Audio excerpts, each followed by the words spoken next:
If you feel like you have to rehearse every word before you can speak to your spouse, or you have to stay quiet just to keep the peace, this is not just a communication problem. This is a pattern in your marriage that is keeping it emotionally unsafe.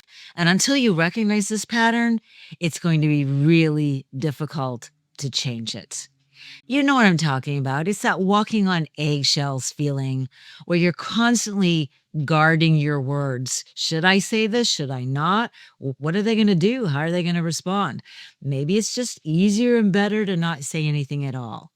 And it's so easy to blame that reaction on our spouse, isn't it?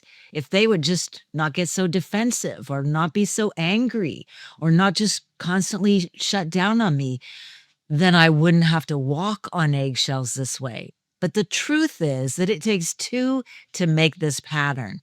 And until you can see your role in this, again, it's going to be difficult to change it.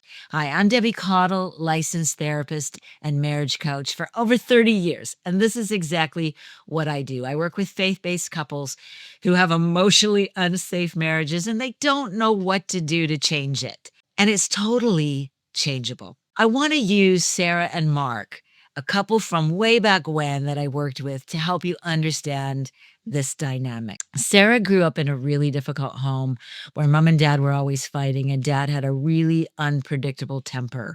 Lots of screaming and yelling in the house. So Sarah learned from a really young age that it was just safer for her to go to her bedroom and put her earbuds in and pretend that that wasn't all going on in the kitchen or in the living room. It certainly was not safe to talk about how she was really feeling. So she learned from a really young age to bottle everything up. But now, all these years later, she's married to Mark. And Mark is completely opposite to her. Mark likes to tackle problems head on. If there's a problem, he wants to voice it and solve it right now.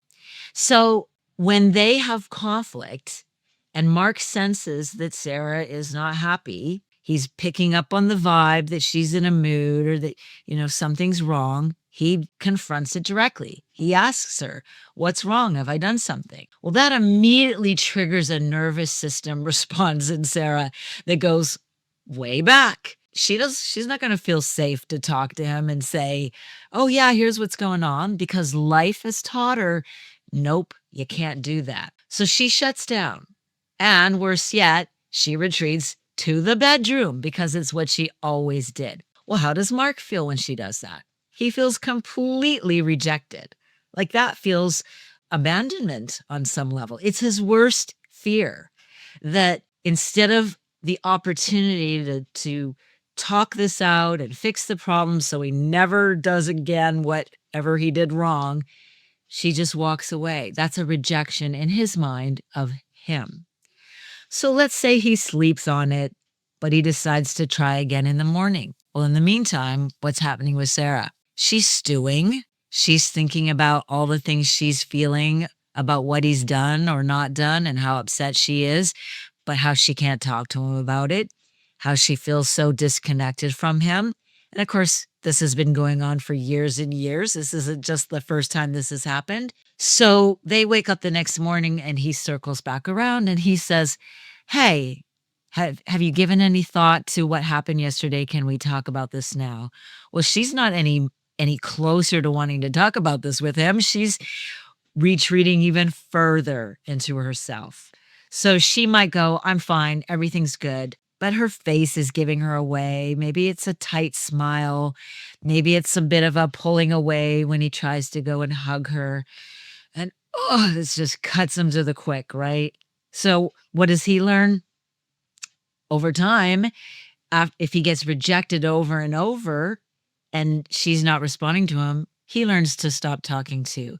So on the surface, we have this really quiet, peaceful marriage, but they're both deeply lonely. Neither of them feels close or connected. In fact, they're growing ever further apart.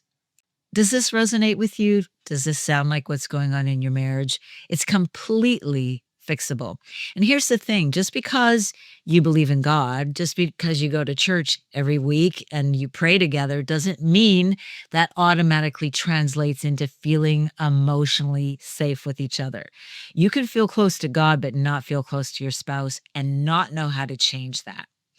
I love two scriptures that actually talk about how to begin changing and disrupting this pattern. The first one is Proverbs 15:1. A soft answer turns away wrath. Notice it doesn't say nothing, do nothing, bottle it all up, and they won't be angry. No, you got to talk, but how you talk matters. And the other one is, I think, Ephesians 4:15, which says, speak the truth in love. So there we go again. You got to speak, but the way you speak really matters. So the first thing that you got to do to disrupt this pattern is you got to just, first of all, acknowledge that the pattern exists.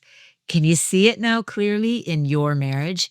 Can you see what's happening between you and your spouse? One of you is pushing for communication, the other one of you is pulling away. One of you is getting really defensive, one of you is shutting down, one of you is getting angry, the other one of you is feeling attacked.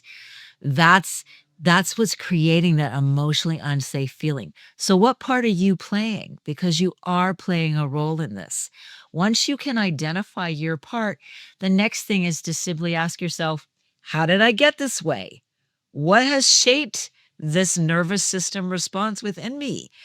My childhood, past relationships. And then the next thing you do is you go to your spouse.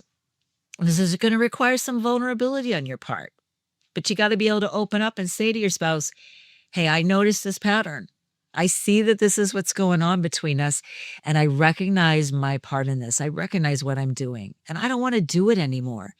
And I don't want this distance between us. I want us to feel closer and more connected. Can we talk about this? Can we do something about this? That's how you begin disrupting the pattern.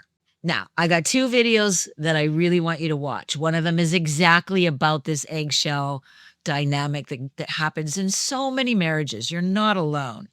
And I walk you through a 3-step process to begin changing this. And the other video that I want you to watch is the 4 stages of healing a broken marriage.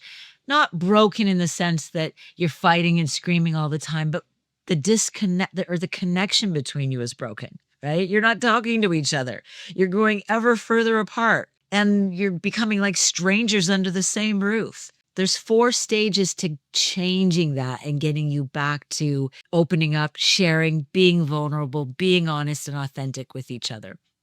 And then I want you to go grab this free tool that I have. It's called 3 Conversations That Can Save a Marriage. This is going to walk you through exactly how to have very specific conversation that you need to have with your spouse. So all of the links to those are below in the description. I hope I see you there.